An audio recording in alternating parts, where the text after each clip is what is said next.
Hablemos de impuestos en la historia. El más famoso de los impuestos históricos tal vez sea el que impuso el rey Minos de Creta a Atenas. Sí, señor. Androgeo era uno de los hijos de Minos. Minos era el rey de Creta, ¿no? Y había ido a Atenas a participar en algunas competiciones. Las organizaba los atenienses, que estaban un poco envidiosos de las habilidades gimnásticas de Androgeo. Y lo mandaron a luchar contra el toro de Maratón, nada menos. Bueno. De pura envidia, ¿no? Sí, claro. Y el toro lo mató. Bueno. Minos, el papá de Androgeo, al enterarse de la muerte de su hijo, atacó a Atenas. ¿Qué hace? Como la guerra se prolongaba demasiado, Minos rogó a Zeus que lo vengara de los atenienses, y en respuesta Zeus, que era el príncipe de los dioses, aceptó, y el hambre y la peste se esparcieron por la ciudad. Desesperados entonces los atenienses consultaron al oráculo, y el oráculo respondió que para que cesara la plaga debían dar a Minos lo que pidiera. Así nomás. Y comenzó así el famoso tributo que impuso Minos. Exigió que todos los años pagaran con 7 jóvenes y 7 doncellas sin armas, y esos chicos eran dados de comer al Minotauro. El Minotauro era un monstruo que vivía en medio del laberinto que Minos tenía en Cnosos. Exactamente, el Dédalo. Este tributo se pagó durante años hasta que Teseo liberó a Atenas del Minotauro, y entonces ya no se pagó más. Un tributo parecido en sus causas fue el ordenado a los tebanos. Un tebano llamado Terienes había matado al padre de Gino durante unos festejos. Y este reunió un ejército y marchó contra Tebas. Después de exterminar a muchos, concertó con el rey de la ciudad un impuesto en el que exigía por el plazo de 20 años la paga de 100 bueyes por año. Como el cobro era excesivo, Creonte, el rey de Tebas, le pidió ayuda a Heracles. Le dice: che, Heracles, mirá el impuesto que me han impuesto. Que me han claro. Y entonces Heracles interceptó en una ocasión a los cobradores de impuestos, les cortó la nariz y las orejas. Ajá. Y se la mandó al propio Ergino. Indignado por el ultraje, otra vez Ergino atacó a Tebas nuevamente, pero nadie podía con Heracles, imagínense, con la fuerza que tenía, ¿no? Ganó la batalla e impuso un tributo doble al que Ergino quería. O sea, 200 bueyes durante 40 años. Creonte, agradecido, le dio a Heracles a su hija mayor. Ajá. Eso es agradecimiento. Bueno. Nada de que te den una plaqueta. Depende. ¿Cómo se llama? Un diploma en un cuadro. No, la hija mayor, y chao. La menor sería un poco más preferible. Sí, claro.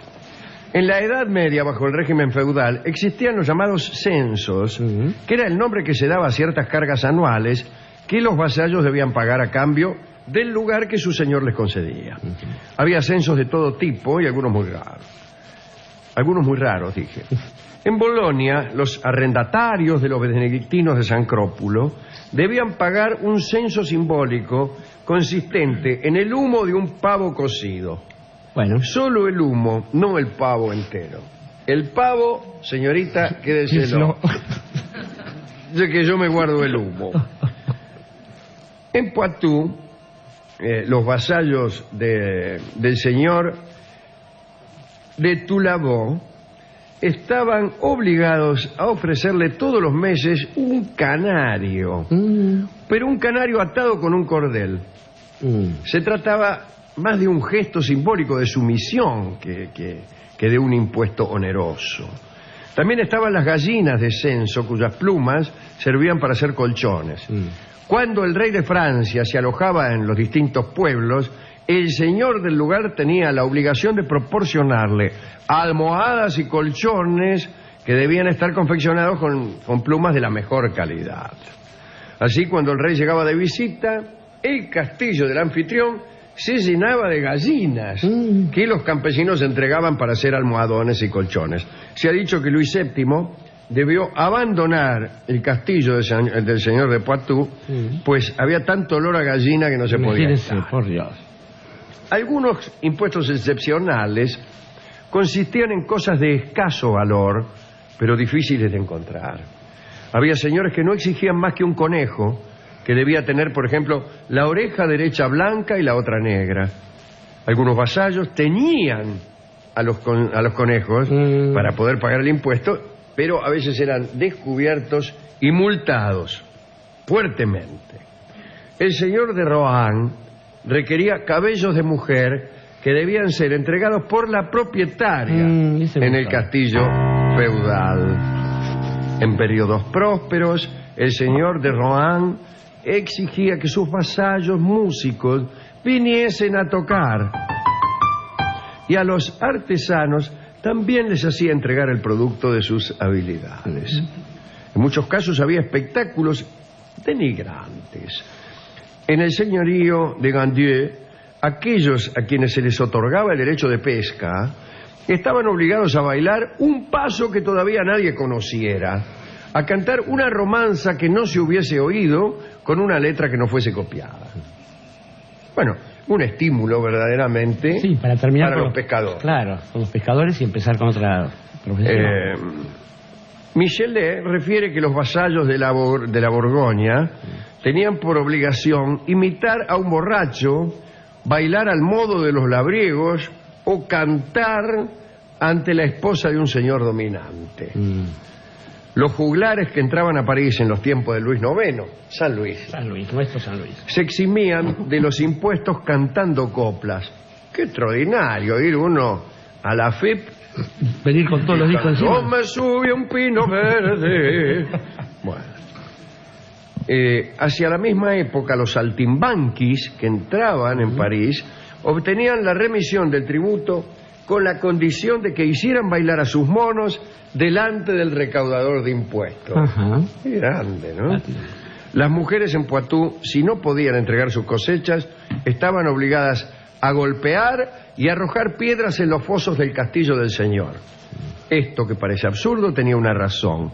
Había en aquellos lugares agua alrededor del castillo y allí cundían unos batracios indescriptibles y una fecundidad desesperante, y durante la noche cantaban intolerablemente, digo, para utilizar ya todos los adverbios de este mundo.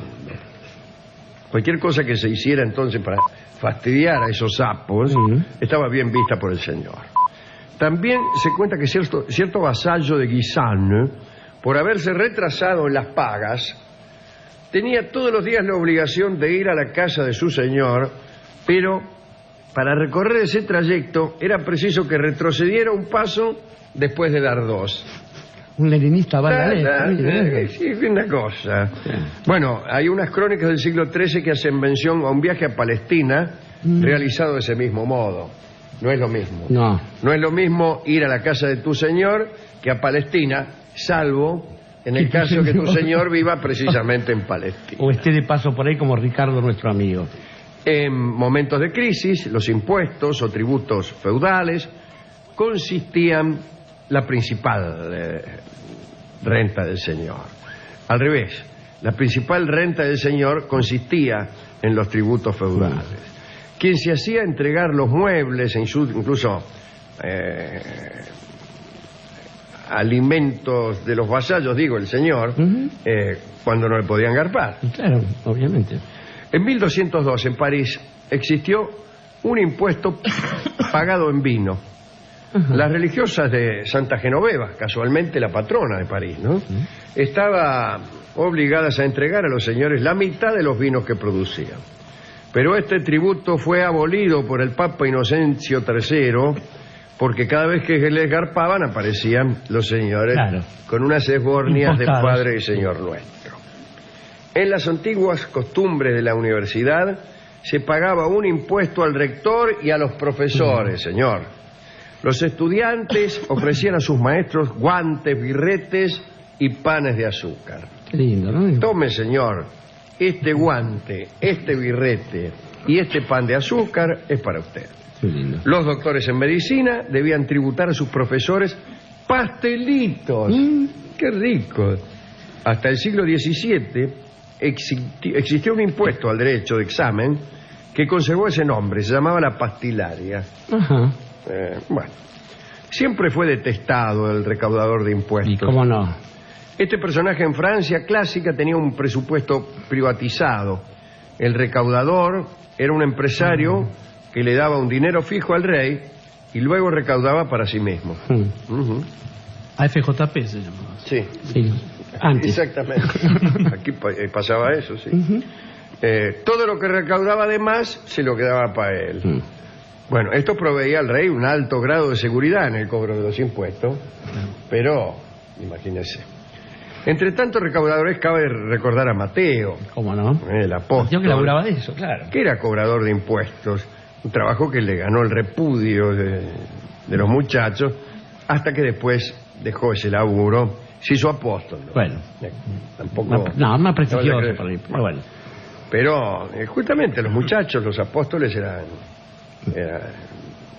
gente humilde, que no pertenecía a la mejor parte, o a la parte más decente o más considerada de la Decente y población. principal de la ciudad, Ahí ¿no? está muy bien eso, ¿no? Ujú. Siglos más tarde, mientras Cervantes lamentaba sus fracasos y pensaba en las andanzas del Quijote, era en verdad odiado por sus vecinos porque era también recaudador. Luis XIV creó en Francia la que consistía en el 10% de todas las rentas del reino francés, que no sé cuál era. Bueno, no se sabe qué habrá querido escribir aquí el tipo este. En 1765 el Parlamento británico sancionó la ley del timbre, De otro, este. que establecía un impuesto sobre documentos legales. Esto todavía se paga, ¿no? Sí, claro. Diario, folleto, mazo de cartas. Sí, señor. Mira, La está etiquetita que tiene. esa, es un Claro. impuesto, ¿no? Está. Este impuesto tenía vigencia no solo en Inglaterra, sino en las colonias. Pero algunos colonos se irritaron mucho con esa ley y, por ejemplo, destruían el té que estaba grabado por este impuesto. Se metían de indio primero y después Claro. lo tiraban al agua el té. Este le sucedió en Boston, Sí. y allí comenzó la guerra de la independencia de los Estados Unidos. A Benjamin Franklin no le gustaban nada los impuestos. Decía, solo hay dos cosas en la vida del hombre que son inevitables: la muerte y el vencimiento de los impuestos. De todos modos, al americano republicano no le gustan los No, impuestos. justamente. Y en realidad los impuestos, los altos impuestos, y especialmente los impuestos a los que más tienen, son propios de los regímenes más populares Sí, más democráticos, y más democráticos. justos. Porque cuando no hay impuestos, o cuando hay muy bajos impuestos, generalmente se trata de gobiernos liberales. Es el laissez-faire, Laissez-passer. el laissez-passer. Y entonces impera la ley de la selva. Claro. Si no hay impuestos, pero tampoco hay regulación, y entonces se prospera sin límite. El alto impuesto preocupa, especialmente en los estados democráticos, a los ricos más que a los Pero pobres. naturalmente. De hecho, si pensamos en la institución del impuesto, es una institución que tiende a poner en práctica algo que se supone que sabemos todos, digamos. A ver, el territorio de un país nos pertenece a todos los que somos ciudadanos de ese país, supuestamente, de modo que aquellas riquezas que haya debajo del subsuelo, por ejemplo, o encima del suelo, deberían tener un tipo de respuesta para todos los miembros de ese Estado Nacional.